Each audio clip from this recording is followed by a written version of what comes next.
of going to Costa Rica and finding a traditional midwife, an empirically trained country woman that knew the wise woman tradition passed on through generations. And I found her, I found Doña Miriam. It was the only one left. It's interesting because if you had told me many years ago that the first feature film I completed as a director would be about midwives, I would have told you were crazy.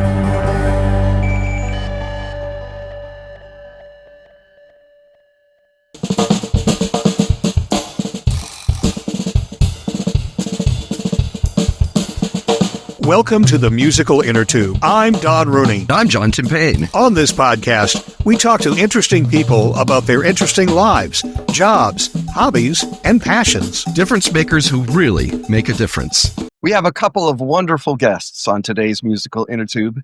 First, we have Rebecca Turecky, a certified midwife and natal care worker working in Costa Rica. When she first arrived there in 1991, she met soon after that, Doña Miriam Elizondo, a partera, or traditional midwife, from whom Rebecca was to learn that ancient art of care and compassion. Rebecca worked with Doña Miriam for 28 years until the latter's passing at nearly 100 years of age. In 2000, Rebecca founded Mama Soul, an organization dedicated to, quote, a safe, dignified, and violence-free birth for every woman anticipating childbirth. Mama Soul provides services that include prenatal yoga, childbirth preparation classes, doula services and training, 24/7 support during and after birth itself, plus information on mothers' rights, childbirth in Costa Rica, and legal issues. Rebecca's amazing partnership with Doña Miriam is the subject of the documentary film, The Last Partera, which debuted in April at the Full Frame Festival in Durham, North Carolina. I was there to see it, and I cried my face right off my head. I mean, the film is really beautifully realized, and it tells a story more people here and everywhere should know about, what too many of the world's women face when giving birth. And I would have cried even if my daughter, Pilar Timpane, were not the producer, but she doesn't want me to say that, so I won't. Also joining us today, and we are so glad, is a cinematographer and the co-director with Victoria Bullabasis of The Last Partera, Ned Phillips, an Emmy Award-winning filmmaker based in Durham. Both Rebecca and Ned could tell us the wild story of how the film came to be made. Welcome to the musical Innertube, Rebecca and Ned. Muchas gracias. Happy to be here. Thank you for having us. Con placer. Rebecca, you, if I'm not mistaken, are a banana slug. That is the mascot of the University of California at Santa Cruz. Thank you, John. I thought maybe you were starting with an insult. That would have been an interesting way to start the show. But it's a way to put people at ease. Where you earned your BA in Women's Studies. Now, I'm sure there've been a few twists and turns, but how does a young woman like you get from Santa Cruz to Costa Rica? How did that happen? Yeah, well, I was a women's studies major at UC Santa Cruz, and that's also where I got my start working in feminist women's health, holistic women's health. I worked at the Planned Parenthood as a birth control counselor. I worked at the Santa Cruz Women's Health Center, which was such an amazing model for feminist women's health care. And there were a lot of Spanish-speaking women that came to that Women's Health Center. I had studied French as a minor, and I had lived in many French-speaking countries and realized I really needed to learn Spanish, love languages. And so I was looking for a Spanish-speaking country that I could go to immerse myself in and learn Spanish as quick as possible. I didn't want to waste time with classes and things like that. So that's why I went to Costa Rica in 1991, was to do a 3-week Spanish language immersion experience, living with a family. And, the 3 weeks passed, and I had fallen madly in love with the country, with the people, with the nature, and I knew I wanted to stay. So I just didn't go back after 3 weeks. I stayed, and it's been 35 years. So, was it all in and around that village that we see? Was it all close to like Tres Equis, or was it wide-ranging? When I arrived in Costa Rica, I was in Santa Ana, which was a small town outside of the capital city of San Jose. And it was 2 years later that I moved over to Turrialba, which is where I met Doña Miriam and where, the whole setting that Ned fell in love with when he came down to visit. It's a beautiful valley, 2 hours east of San Jose towards the Caribbean side, with a volcano and rivers, and it's, beautiful cloud forest mountains. And that's where I ended up making my home. Ned, congratulations on such a sensitively shot, often beautiful film. I mean, we see these long shots of women walking miles on mountain roads to get to Rebecca and Doña Miriam. We also see very crowded rooms, just barely enough space for mother, midwife, and the baby who's coming, among dozens of questions. I'm curious as to how you ever even discovered this subject. How did you get to meet Rebecca and Doña Miriam?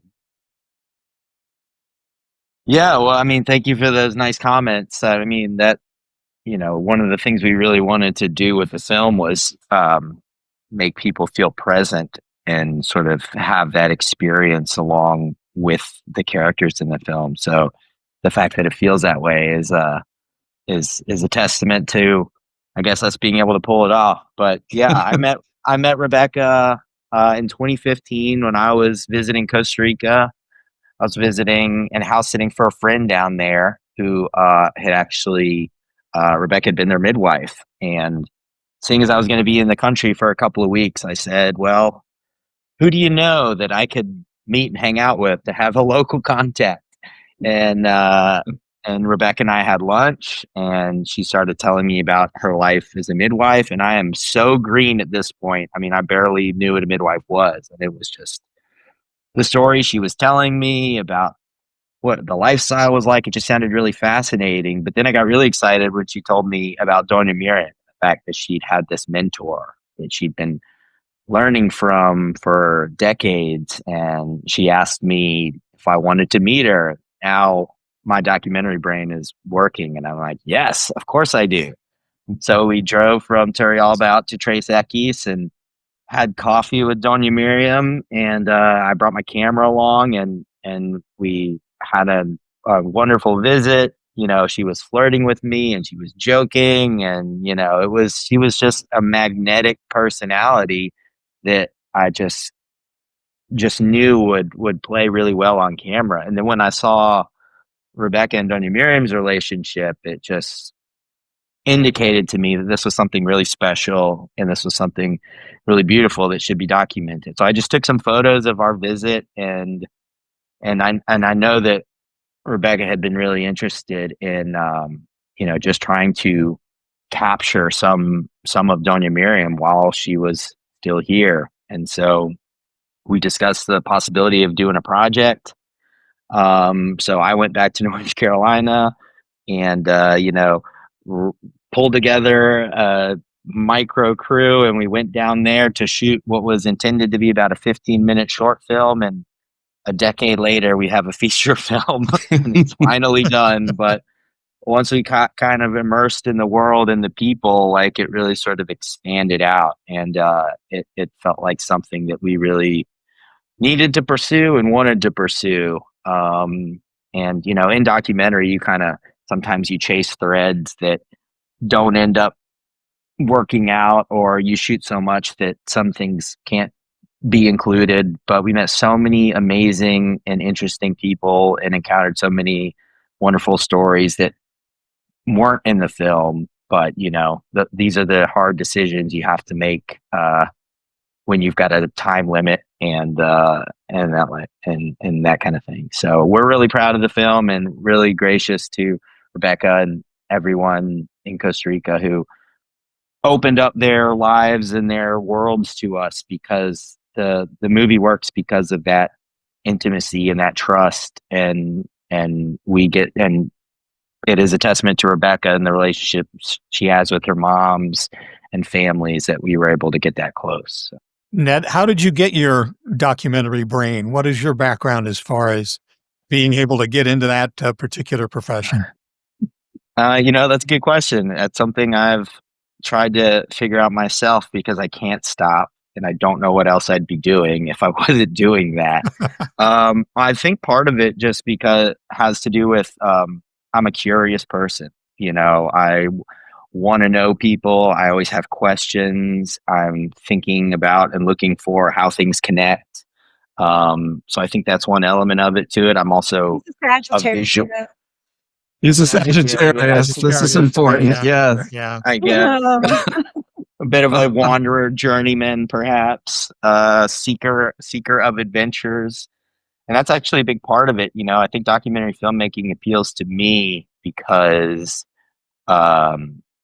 it puts me in unique situations and it puts me with interesting people, and so I'm having a valuable, unique experience along with whatever work I'm doing, and my goal is to translate that and for an audience.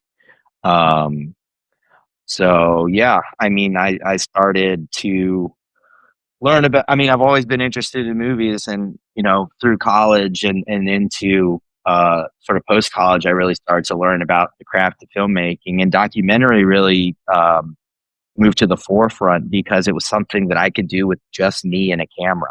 I didn't need actors. I didn't need a script. I didn't need, this whole team of people to do it. I could show up somewhere with my camera and and capture something meaningful. And growing up in North Carolina, which is not like a major market or industry hub, you just kind of learn to do everything yourself. So I learned to shoot, I learned to edit. I did those things over and over again until I sucked less at them. And eventually I had the confidence to go make my own movie. And it's interesting because if you told me many years ago that the first feature film I completed as a director would be about midwives, I would have told you were crazy.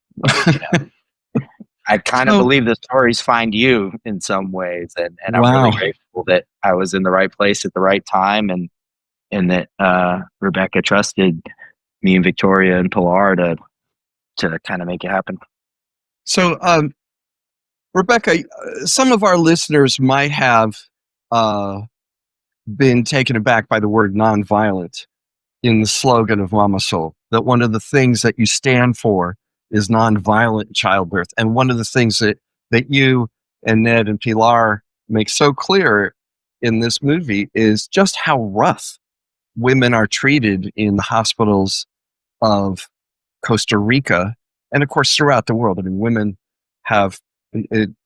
learn that this is part of their lot, and so they sort of take it as life as lived. But what we see is something we don't know anything about from this movie.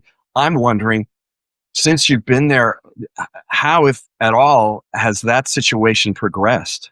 Are women still treated like second-class citizens? Are they still, I wouldn't say that people hit them, but they're very rough. The kind of treatment that we see in the movie is very dismaying, at least from my perspective. Yeah, every country has their history, of who and how were women accompanied during childbirth. And I had this beautiful vision of, women supporting women and the midwifery model. And when I did an internship in a hospital and watched the public hospital's sort of mechanical treatment of childbirth, very antiquated, very paternalistic, very machista, really, model. It's the complete opposite of that beautiful, sacred, empowering type model. And I didn't use the words nonviolent back then. I just felt like women were being disrespected and humiliated. And it really got my heart pounding. It still to this day gets my heart pounding. I have just some kind of, fierce protective side of myself where I don't want women to be treated that way anywhere, anytime, but especially in this amazing time where she is a superwoman and she deserves all of our love and respect, and she's giving life. And it was just unimaginable the way women would be left alone and to lie on their back and insulted and yelled at and manipulated physically without consent. And this is not actually unique to just Costa Rica. Exactly not. Mm-hmm. There's some level within the medical model, which is a patriarchal model. When male doctors took over childbirth, the realm of childbirth across the world, the hierarchy of power got switched, and women were no longer the protagonists of their own experience. And it wasn't until very recently that they've termed it violence against women, and they call it specifically obstetric violence. The World Health Organization Obstetric and violence. United Nations. And the ethical bodies of healthcare are just now, kind of waking up to realize that this was a normalized kind of gender violence in the hospital. The way women were, just told what to do. Their bodies became property of the doctors. And in the United States and in every other country, the majority of women have experienced some kind of violation of their human rights. And that became the actual passion for me. I dreamed of going to Costa Rica and finding a traditional midwife, an empirically trained country woman that knew the wise woman tradition, passed on through generations, the use of medicinal plants, and her hands and her heart and her spirituality. I dreamed of learning from someone like that. But I found her. I found Doña Miriam. Was the only one left. Because in Costa Rica they have a unique history of where the the medicine took over the role of the midwives. I did find her, and I was blessed to have 25, 30 years to learn from her. But can I just say something about Doña Miriam? She's such a personality. I don't think I've seen a movie. Such a character, exactly. I don't think I've seen a movie with a central figure as unforgettable as that in a long time. Wonderful. Well, that's why she had to be documented. Yes. And is it true that she had home births for 19 of her own children? Is that or? It's true. Well, yeah. I mean, 19. And she delivered many, if not most, of the people. Yeah, she was taking care of the 19 children and washing clothes in the river over the rocks and feeding them and delivering over 2,000 babies. Yeah. And she's so matter of fact. I mean, she wants to bring it down to, she wants to, get women not to be afraid. She wants women to know this is their time, and that it's, she is one of these people who inspires confidence just because she's been there. That's right. And she lived to be 99. She was just a phenomenal human being, and she inspires me still every minute by her bravery, by her determination, by her inner strength, Is there a difference, Rebecca, in Costa Rica? Certainly we would find that, I think, in the U.S. and some other countries, a difference between city and country, in the sense that Donna Maria would have been in the countryside helping out women as opposed to working out of a hospital in a city. So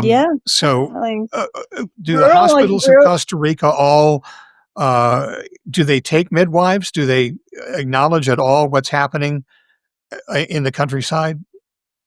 So now, so this was back in the day when she, many decades ago, that now in Costa Rica has a national healthcare system, and they have clinics and hospitals all over the entire country. There are only a couple of regions where there is limited access, such as indigenous territory up in the mountains outside of Turrialba, which is documented in the film. Those women have to travel sometimes days by foot to get to a hospital. But other than those very isolated communities, everyone else has access to free universal healthcare, and there are hospitals everywhere. So it's not so much about country versus, it's not about access anymore, because there are hospitals everywhere, and it's free. But what was urgent and still is urgent is the model of care, the quality of care. People are not dying, but they are traumatized. So there, and back to your first question, there has been change. We have worked passionately for decades to push up the speed of change, because every day that passes, so many hundreds of women are giving birth, and from morning to afternoon, if you don't make a change, if we don't improve this quality of care, then more women are traumatized, more babies are traumatized. So we have worked very hard in the activist part. That's what Mama Soul does. Is it's not just about offering this alternative of natural home birth, the old style familiar midwife in the home. That's less than 1% of the population is going to choose that. The major impact is about teaching the maternity care professionals about the midwifery model of care, which is a holistic, respectful model of care, and teaching families to know their rights and creating laws that guarantee their rights. Yes. So we had to work on all of those levels to try to make change, and we have seen significant change. When I first got there, women had to give birth alone. They weren't allowed to have their husband or a partner with them. They had to be alone. Now it is a law, 24/7 access to a woman's companion. Now we're trying to get, in addition to having her spouse or her one person, we're trying to get the permission to have a doula with her also. And we're creating doulas, and there's just so much room to make it to improve and make it a better experience for everyone involved. Ned, you were talking about not having to get actors and deal with all that in making your movies, but I'm sure when you run into Donya Miriam, you found out that you had a central actor there. You had somebody that you could make this film around. You were talking about how she was flirting with you in the whole 9 yards when she came in. Yeah, I mean, I think the old adage that truth is sometimes stranger than fiction holds true. And just because they're not actors doesn't mean you don't need characters in a movie. You still need characters in a movie. And Donya Miriam was somebody that I could never dream up with a pen and paper, in a room by myself. She's forged through, decades of living her life, and like dealing with the challenges of it. Like, she's resilient, she's bulletproof, and she's able to manage adversity in a way that few people can, just because of how much she's dealt with it. One of the I think, I can't remember if it was the first time I met her or not, but talking about how she birthed 19 of her own children. She was telling me about that one time, and she was making lunch for the brood that already existed, and she paused making lunch because she told her kids that she had to go lay an egg, and she went in the back and had another baby, and then came out and finished making lunch for everybody. So it's just like, it sounds like a joke because it's so unbelievable, but like this is her reality. And it was really interesting too, because the first time that I went with Rebecca to meet Donya Miriam, there was just a 12-year-old boy hanging out in her kitchen with her. He'd gotten off school and just went over there, and he just enjoyed her company. And that's like just such an interesting dynamic that I feel like we don't really see anymore. And I remember talking to him and being like, "Why are you here?" And he was like, "Oh, I just love spending time with Donya Miriam. She reminds me of my grandmother," or something. He said something like that. And it was just like, okay, so she just has this way about her that's just magnetic, and she makes people feel at ease, and she makes people feel comfortable. And this is how she's had so much success as a midwife over the years, that she just exudes this thing which makes you feel loved, and it's really remarkable. Yeah, everyone calls her a grandma, like she's just known as abuela. Abuela, right? Something that Rebecca was saying, I wanted to ask you about, Ned. We came out of the movie and we said to each other, how did he get that film? Because we see water births, we see home births, we see births at a clinic. It's, as I say, it's all very sensitively done, but I'm talking about timing. I mean, my dad was an obstetrician. I know babies don't wait, and he was never at home for that reason. So, how did you, timing wise, how did you even know? How did you get there? It was sort of just a luck of the draw. I mean, when now we're getting into sort of the logistics of filmmaking a little bit, but when we decided we wanted to come down and shoot our first, what would be our first stint of production. We thought we were going to make the whole movie in that first visit, which I think was about a month. We kind of charted out a period of time, and then Rebecca and Victoria and I just had a conversation about what was happening in that window of time. Who were the moms and the families that were going to have babies? And we just kind of had to be hopeful that they would, one, be receptive to filming, and two, that we were going to be able to capture enough to really get to know them and sort of see their story unfold. So it really was just a matter of who's up, So we got down there. I'm doing births all the months, I'm there. There's always going to be a birth, and there's going to be several births every month. And so whatever month they showed up, those were the ones that got to be in the movie. There were another 50 that year that didn't, So it was good. And it seems as though people were welcoming. They were, and like I mentioned before, I mean, so much of that has to do with the fact that they know Rebecca and trust Rebecca well. So, us coming into their lives as an extension of that, that trust has been forged for, in some cases, many months prior to leading up to labor. But, Victoria and I, Pilar was working with us in the States, but Victoria and I, who were on the ground in Costa Rica, we made a very concentrated effort to spend time with the families, to get to know them, even with the cameras off, just to be present and be familiar and just kind of develop that rapport that you're going to need if we're going to be in the room when you're having a movie, which is one of the most intimate, I imagine, moments of your life. And you want to talk about timing. They had to live the midwife's life. Yes, right. Victoria and I would be laying in our bed, like in our full clothes, just like trying to go to sleep, but knowing that the phone could ring any minute and we'd have to rush down the mountain to go film the birth, which happened. But it's kind of fun, for me as the filmmaker. I just love being singularly minded about that. You're just so focused on like what's happening, which is us telling this story and us getting these moments that you really just kind of dial in and lock in, and you just do what's needed, what the story requires, which I felt like we were kind of living a midwife Rebecca-like lifestyle for a little while. We were just sort of in response mode.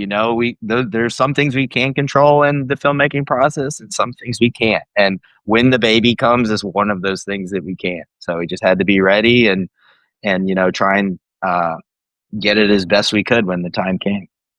Rebecca, to get a movement going in Costa Rica or in anywhere, to get things changed and to get real change and lasting change, you usually need the backup of ordinary people. So I'm assuming that you had women that lived in cities, in the countryside, anybody that you got in touch with who knew what you were talking about and got behind it and helped you move things along. Is that right? Yeah, it has been and continues to be a amazing life experience where you just speak your truth and somebody else resonates with that, and then it's just true grassroots. None of us were.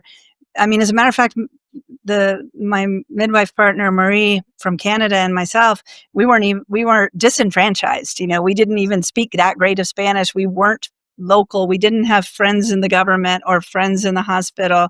We weren't in a place of power to create change. However, over the decades, the truth that was resounding was the women's truth, and people just joined. People showed up, and we would start with passing out pamphlets, and we'd have a friend that would do the graphic art on it or type up perfect Spanish for us. And so the local women were grateful to have somebody kind of spearhead, pioneer this this this movement, let's say. And so it was just saying the same thing over and over and having people join in. And then suddenly over, years, we're speaking at the university, and we're being invited to talk with the government, and we're helping rewrite the protocols of the healthcare system, and we're helping teach the new generation of doctors and nurses. And it just, one thing just rolled to the next, to the point of having, a literal documented social movement, which is the movement, the Costa Rican movement for humanized or respected childbirth. And now we have like sort of political power. When a president is running for president and Canada is running for president, they speak about respected childbirth as a topic. And that has been the result of decades of just focused, messaging and work. And we have written laws. We're one of the only countries in the world that has a law that guarantees women's rights in childbirth. It is a law in the Constitution.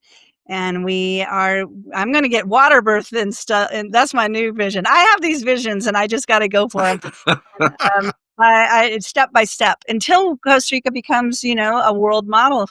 They've been so wise for so many decades to abolish the army, to create, universal health care, to have all these social securities, to protect the land and have national, 25% of the country be nationally protected parks.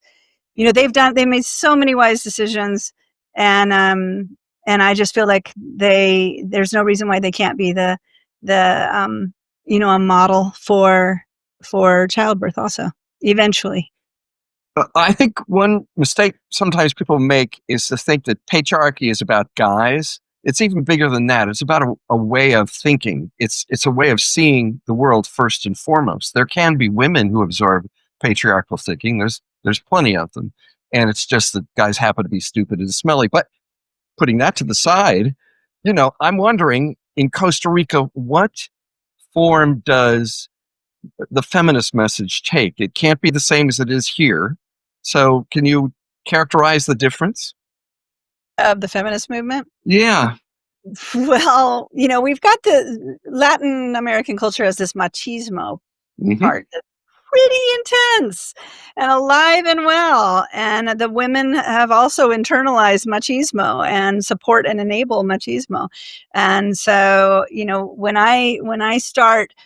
when I meet a pregnant woman who's in her 30s and I'm trying to empower her to defend her human rights in childbirth, I realize this girl doesn't even know what I'm talking about. She's never, ever had a sense that she has personal power over anything in her life. From the second the female baby is born, somebody's putting earrings in her ear that day that she's born to show this is a girl. And we treat girls a different way. This is a girl, which means you have a different path. And by the time when they're in kindergarten, they're wearing skirts and not shorts. And by the time they're in high school, they almost all have experienced some kind of sexual abuse. And by the time their bodies are not theirs. They have to sit for an hour while their moms make perfect little, braids in their hair before school. They're told what to do, how to do it. Their bodies are not theirs from day one. So even worse if you're born an indigenous woman in Costa Rica, even worse, your body is just for the taking. And that's why you see so many 10 and 11 and 12-year-old pregnant girls in indigenous. Right? Yeah. So we do get a glimpse of that in the movie, that there are, indigenous peoples and tribes who are treated even a shade worse than most of the women are treated, and have to come from longer away and have even fewer resources. Absolutely. It's so sad. So the feminist movement is actually loud and proud in Costa Rica. The younger generations are very influenced by other movements in other countries. Social media and whatnot has really multiplied the energy and the talking points and the options for rebellion, and it happens faster. It happens a lot faster now. And going back to starting a movement as a foreigner, but now really I am so happy to see that there's a younger generation of Costa Rican women who are really taking leadership roles in the activism and who will carry it forward. This will be a nonstop, constant reproductive rights. I mean, look at the United States, how far people came, and then it's gone backwards. This is going to be an ongoing struggle. And it is so wonderful to see, that this has become a Costa Rican movement that's going to move forward with all of our doulas and all the home birth moms. And we have allies now that are in big top positions in the government, in the healthcare system, in the universities. So, there are senators that are having home births. There are, professors that are, teaching about humanized childbirth. And so, we're well on it. We're over the tipping point. We've been pushing it up the hill for decades, and now we're kind of, tipping, and it's very exciting. That's great. Ned, did you find any problem? What problems? I don't say, I shouldn't say any problem. Did you find any problems? Because there are always problems when you go out to film. But what problems did you find? Like, was there a language barrier? Were there problems with governments, national and local? Were there problems with neighbors that you had to overcome in order to get your film done? Just the cows in the middle of the road. Yeah, I mean, yeah. Volcano erupting. Yes, there's this volcano throughout the movie, which is right there, and it smokes a lot. I'm not sure I'd like to. Wow, man! I mean, wow. Yeah. I internalize that as one of the divine indicators that I was supposed to be there making the movies. I think whenever I was first there in 2015 or 2016, whenever it was, I mean, the volcano had been dormant for, I think, 80 years or something like that. And it had just started to become active again. And so it really just got me thinking about the sort of cycles of life and how things evolve and how those patterns in nature kind of keep showing up again and again, and about just how everything's cyclical. And so we really, wove that a lot into the visual language of the film and kind of thematically. But as far as challenges, I mean, I would say probably the biggest challenge is that, our filmmaking team on the ground there was two of us, so we can only be so many places, when there's things happening all over the place, and we've got characters here and characters there, and we got to go do this thing in San Jose. It takes 2.5 hours driving through the mountains, as long as there's not a landslide or a flash flood or something that would keep us. I mean, this is Rebecca's day-to-day life, trying to get around to this stuff. But we encountered just how beautiful but rugged it can be to get. And we went out to the Quebecer tribe, is one of the indigenous tribes, and we went to go do some filming out in the area where they lived, and we had to ford a river in our car. And so I mean, it's a wild adventure just trying to get wherever you're trying to go, to get the footage. So I think being a small team and being just in an environment as geographically challenging as Costa Rica went down. And then, there's a reason it took us 10 years to make the film, is because we shot a lot of footage with a lot of people. And, in the edit room, you really have to find narrative cohesion, and you have to find pacing, and you have to have balance between the different people who are in the film. And documentary is unlike narrative filmmaking in that a lot of that authorship comes in the editing room. You're kind of deciding where things happen and when things are going to happen, and how to space things out. So, Victoria and I we both speak pretty good Spanish, but we're not native Spanish speakers either. So we're making a verite character-driven documentary film in another language. It's just there's layers of challenge there, and we had the film is almost completely verite. There's a couple moments where characters do speak to the camera, but we had originally envisioned this as a more traditional style documentary where there's interviews with the different people in the film, and we filmed multiple interviews with all of our characters, multiple interviews with Doña Miriam. We did 4 or 5 with Rebecca, and eventually when we were looking at the footage, we decided that we have enough good dialogue and good story and moments that we didn't need to use those interviews. They were really helpful as far as teaching us about who our people are and how they were thinking and what they were doing. So it guided us in a way, but we wanted to create this immersive experiential film, and what could yank you out of a profound moment more than cutting to someone in an on-camera interview trying to explain to you something. So right. we got rid of that completely and leaned into the verite elements of it. So honestly, I think one of the biggest challenges was just kind of finding how to make it work in post in the editing room. And obviously, like, one of the big production challenges is that our story's happening in Costa Rica. We live in North Carolina. So it's not like if something important's happening, we can just like hop in the car and go film it, we have to plan an international trip, pack all of our gear and get down there. So, when Doña Miriam had some health scares near the back half of kind of our time in production, like we basically had to like hop on a plane real quick and go down there because we didn't know how dire the situation was. And, we're this committed and this far invested in the story at this point, like we've got to be there to see what's going on. Sure. So you just kind of have to make those choices about your resources and your time and like how to spend it, because it's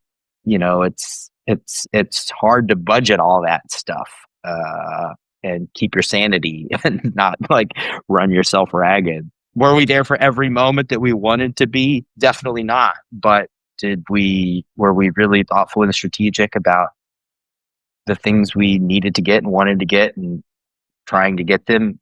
Yes. And that's a lot of effort from a lot of people kind of who are all trying to make this thing come to life. And we're so glad that we had the support of as many people as we did, because it was a big undertaking for a small crew, but we believed in it. Rebecca, as we come to the end here, I'm wondering, you apprenticed was one of the best in the business. Did you feel loved? More. I don't know that I've ever felt that before from anyone else. Mm-hmm. We were madly in love with each other. We're in love with each other. From her viewpoint, it must have been the strange lady who shows up from, this faraway exotic country you see on TV every night, and she wants to work with you to learn how to be a midwife, which to you is like what you do, for your daily bread every day. And here's a woman who wants to learn it with you. I mean, from her viewpoint, it must have been, to say the least, sort of an edge experience, Well, she, of her 13 daughters, none of them wanted to be a midwife. They didn't have any. They wanted to get away from that. Yeah, they did. They didn't want like most daughters, right? Like my daughter. Yeah. You grow up with that lifestyle, and you're like, no, thank you. Yeah, she. No, yeah. She didn't have anyone else to apprentice her, and that's really sad. And I think when Costa Rican women watch this movie, they're gonna regret having not dignified this profession. I think culturally they just said, "Oh, they're country women. They're not educated. They can hardly read or write," and they weren't documented, and they died out. before it was too Yes. late. That was why it was so urgent to get a film made about Doña Miriam, because I knew she was going to die. She's already 70 when I met her, and she lived, we were lucky she lived to be 99 and we could document her. But there's so much wisdom, so much information that just disappeared because no one learned what they knew. And there's going to be a lot of, there's going to be a lot of people saying, how can we learn this information? And there are midwives from around the world, like myself, who seek it out. There are people that travel to countries where there are traditional midwives still practicing, because that's a different kind of knowledge than what you get in the university. I also did the whole university process to become a midwife, but it's a different kind of knowledge. And, there's still hundreds and thousands of traditional midwives around the world where people could learn from, but in Costa Rica, it's over. It's extinguished. So you folks have kept it alive. Is there any sense that the movie might screen in Costa Rica at some point? Yes, in this fall, we're starting to together and organize it, and it's going to just be the dream come true. It is going to be the dream come true for us all, for Ned and Victoria and Pilar to come back and show their film to the community that is the setting of, and all the families that participated in the movie that opened up their lives and their births, their families, like for them to see. The little boy that was born in the film is 9 now, so he could go and watch his own birth. It's going to be really. Oh, and beautiful. everybody wants to do that, Rebecca. Well, Everybody wants to watch their own birth. He may not be into it, but one of the most screenings is going to be in the town that Doña Miriam's from. Yes, I was going to say Triple X is going to turn out. Tres X is going to turn out. It's going to be a real celebration of life, because this film brings her back to life. And there's going to be a lot of adults who will see where they came from, The women that she was the midwife for, the babies that were delivered by her, the whole community is related to Doña Miriam in some way, and it's going to be a real celebration. Mm-hmm. Well, the film is The Last Partera, and we have had a wonderful episode today with the maker of the movie. In fact, 2 of the makers of the movie. First, Rebecca Turecky, who is the founder of Mama Soul, and we've been talking about what Mama Soul does and all the really good work. And it looks like it's having a great effect. And blessings and love for that. That's great. And of course, we have been very happy to get Ned Phillips to talk about his experience in making the film. And it's a beautiful movie. And when you get to see it, you will see what we're talking about. It's beautiful to watch. It's sensitive, and it takes you into a world that you didn't know existed. And it's here and now. And and I want to thank you both for joining us on the Musical Innertube. Yeah, thanks, guys.